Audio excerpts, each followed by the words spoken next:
بسم الله الرحمن الرحيم الحمد لله والصلاة والسلام على رسول الله وبعد السلام عليكم ورحمة الله وبركاته এখানে একটা প্রশ্ন আসছে যেটা হলো যে কোনো একজন যদি নামাজ পড়তে চান আর উনি নামাজটি দাঁড়ায়া পড়তে পারতেছেন না তাহলে উনি বসে কিভাবে পড়বেন অথবা উনার হালতটি কিভাবে হবে পশ্চিম মুখে না কোন মুখে হবে আর উনি কিভাবে নামাজটি পড়বেন প্রথমটি হলো আমি একটা বিষয়টি আপনাদেরকে আমভাবে বলতেছি যেটা হলো যে কোনো একজন ফরিজত নামাজটি পড়তে চান আর উনি দাঁড়ায় নামাজ পড়তে পারেন তাহলে উনি দাঁড়াইয়া নামাজটি পড়তে হবে। আর যদি দাঁড়াইয়া যদি নামাজ পড়েন না, বসে নামাজ পড়েন তাহলে উনার নামাজটি পুরাটি বাতিল। এইটা ফরিজতের উপরে। যে কোনো ফরজ নামাজটি জোহর, আসর, মাগরিব, ইশা, ফজর এই ৫ ওয়াক্তগুলি যে কোনো সময় একজন দাঁড়াইয়া নামাজ পড়তে পারেন। কিন্তু উনি দাঁড়ায় নামাজ পড়েন নাই, বসে নামাজ পড়ছেন তাহলে উনার নামাজটি বাতিল। দাঁড়াইয়া নামাজটি পড়া এটা হলো একটা রুকুন, নামাজের একটা ফরজ। এটার জন্য যেকোনো একজন নামাজটি উনি দাঁড়ায় নামাজ পড়তে পারেন, আর কিন্তু উনি দাঁড়ান নাই, উনি বসে নামাজ পড়তেছেন তাহলে উনার নামাজটি বাতিল। আর নফল নামাজটি যদি একজন দাঁড়াইয়া নামাজ পড়তে পারেন, কিন্তু উনি বসে নামাজ পড়তেছেন তাহলে উনার নামাজটি সঠিক আছে। যদি নামাজটি নফল থাকে তাহলে উনার নামাজটি সঠিক আছে, কোনো বাতিল হবে না। আর উনি সওয়াবটি নামাজের পুরা সওয়াব পাবেন না, অর্ধেক পাবেন। এটার জন্য আমভাবে যেটা গুরুত্বপূর্ণ একটা বিষয়টি হলো যে কোনো একজন দাঁড়ায়া নামাজ পড়তে পারেন তাহলে ফরজের নামাজে উনি দাঁড়ায়া নামাজ পড়তে হবে। ফরজ যে কোনো নামাজটি উনি দাঁড়ায় নামাজ পড়তে হবে। আর নফল নামাজে যদি উনি দাঁড়ায় নামাজ পড়তে পারেন আর যদি বসে নামাজ পড়েন তাহলে ওনার নামাজটি সঠিক আছে, আর ওই নামাজের অর্ধেক সবটি পাবেন। আচ্ছা, তারপরে আসে যেটা হলো একজন ব্যক্তি অসুস্থ ব্যক্তি। অসুস্থ ব্যক্তির জন্য উনি কিভাবে নামাজটি পড়বেন? নবী সাল্লাল্লাহু আলাইহি ওয়াসাল্লাম ইমরান বিন হুসাইনকে এক সাহাবীকে বলছেন, "সাল্লি কাইমান ফাইন লাম তাস্তাতি' ফাকাঈদান ফাইন লাম তাস্তাতি' ফাআলা জানব।" তুমি দাঁড়াইয়া নামাজটি পড়বা, যদি পারো না তাহলে বসি, যদি বসে পারো না তাহলে এক সাইডে নামাজটি পড়ে ফেলবা। আর এই সাইডে হলো যে ডানে অথবা বামে যেকোনো সাইডে উনি বসে নামাজ মুখে কিবলা মুখে নামাজটি পড়ে ফেলবেন। বামে অথবা ডানে নামাজটি পড়ে ফেলবেন, যেকোনো একটা সাইডে হয়ে নামাজটি পড়ে ফেলবেন। এটার জন্য যে কোনো ব্যক্তি অসুস্থ দাঁড়াতে পারেন না তাহলে বসে নামাজ পড়বেন, যেটা হলো কাইমান। কাইমান দাঁড়ানো, যদি দাঁড়াতে পারেন না তাহলে বসে পড়বেন কাঈদান বসে। তাহলে যদি বসে নামাজটি পড়তে পারেন না তাহলে উনার এক সাইডে যে কোনো এক সাইডে উনি নামাজটি পড়ে ফেলবেন।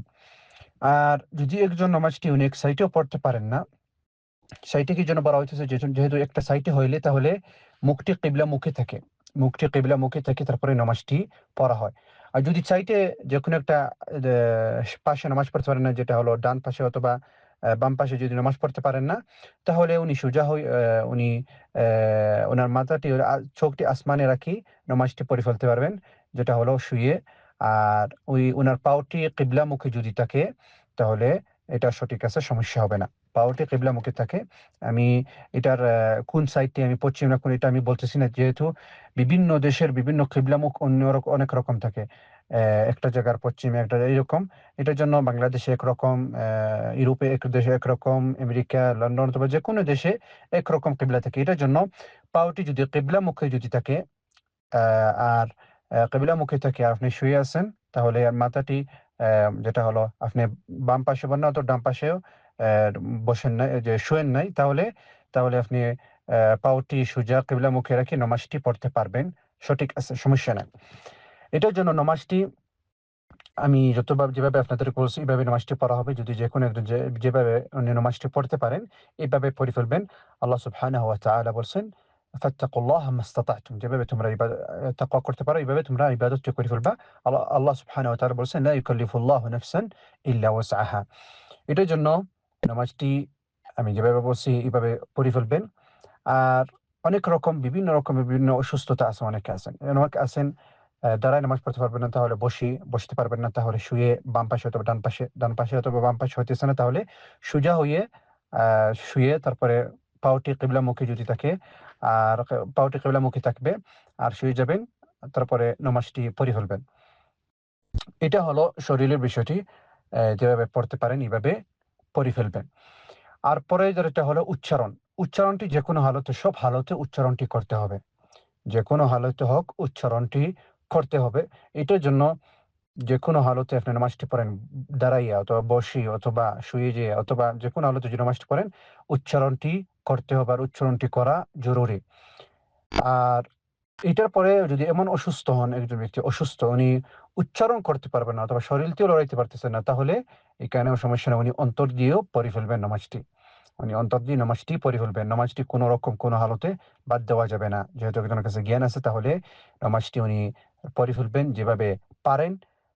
এটা উনি শরীর দিয়ে যদি দাঁড়ায় পারেন অথবা বসে অথবা শুয়ে যেয়ে যেকোনো একটা পাশে, ডান পাশে অথবা বাম পাশে অথবা যদি পারেন না যদি তাহলে উচ্চারণ দিয়ে করে ফেলবেন। রুকু হোক, সুজুদ হোক, শুরু থেকে নামাজ শুরু থেকে সব কিছু উচ্চারণ করে ফেলবেন।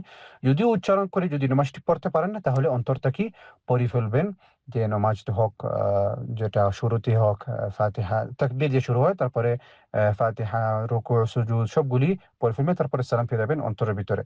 এটার জন্য নামাজটি কোনো হালতে বাদ দেওয়া যাবে না। আর এটার জন্য যারা নামাজটি পড়েন না দেখেন কত গুরুত্বপূর্ণ এই নামাজটি পড়া।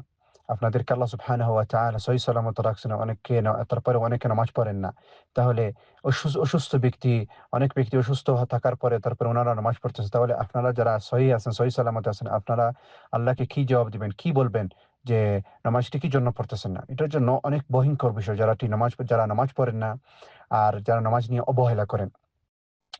এটার জন্য নামাজটি যেকোনো হালতে যেভাবে পারেন এভাবে নামাজটি পড়ে ফেলবেন। আর অত বেশি কষ্ট করবেন না। অনেকে আমি দেখছি চেয়ারে বসি নামাজটি পড়তেছেন। আর এটা নামাজটি পড়া হলে তো উনারা হাতটি সামনে রাখি, তারপরে হাতের উপরে সুজুদ দিয়ে দেন। এরকম সঠিক না। আর এই প্রশ্ন উত্তরটি আমি আগেও দিয়ে দিছি। সুজুদটি যদি দেন তাহলে হাতের উপরে সুজুদ দেওয়া লাগবে না। যেভাবে আপনি বসে আছেন সেইভাবে রুকুটা কি একটু মাথা একটু নিচে করবেন। সুজুদটি আরেকটু বেশি মাথাটা আরেকটু নিচে বেশি করে ফেলবেন। কিন্তু একটা জিনিসের উপরে সুজুদ দিবেন এটা সঠিক না। অনেকে এরকম ঠুবুল করে ফেলেন। চেয়ারের সামনে একটা টেবল রেখে ফেলেন, তারপরে এটাতে সেজদা দিয়ে দেন। এটাও সঠিক না। এটার জন্য চেয়ারে বসে নামাজ পড়েন অথবা মাটিতে বসে নামাজ পড়েন সবগুলি সঠিক আছে। সবগুলি সঠিক আছে। কিন্তু চেয়ারে আপনি বসে তারপরে হাতটি সামনে রেখে হাতের উপরে সেজদা দিবেন এটা সঠিক না। অথবা চেয়ারে বসে একটা টেবল রেখে ফেলবেন, টেবলের উপরে সেজদা দিবেন এটা সঠিক না। আশা করি ইনশাআল্লাহ আপনার প্রশ্নের উত্তর পেয়েছেন। ওয়া আখিরু দাওয়ানা আলহামদুলিল্লাহি রাব্বিল আলামিন ওয়া সাল্লাল্লাহু ওয়া সাল্লাম আলা নাবিয়্যিনা মুহাম্মদ ওয়া আলা আলিহি ওয়া সাহবিহি ওয়া সাল্লাম।